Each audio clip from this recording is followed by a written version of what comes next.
আমাকে যখন প্রকাশ্যে মারা হলো তখন আমি বলেছিলাম কিয়ামতের দিন এই মার প্রমাণ করবে আমি ডানপন্থী দলের সদস্য।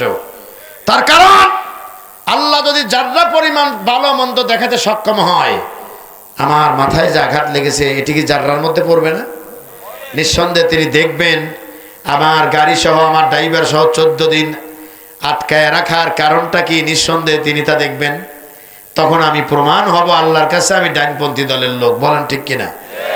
সুতরাং সেই কিয়ামতের দিন বাঁচার তাগিদে আজকের এই মাহফিল যারা আয়োজন করেছেন এবং শ্রোতা আপনারা আলহামদুলিল্লাহ কলজাত থেকে বলেন যে ধর্মীয় কাজে কোনো বাধা নাই, ওই ধর্মীয় কাজ কোনোদিন আসল ধর্মীয় কাজ নয়।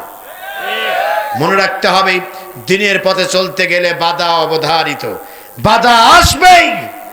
আর সেই বাধাকে ডেঙিয়ে সামনের দিকে এগিয়ে যাওয়ার নামই হলো চূড়ান্ত সফলতা।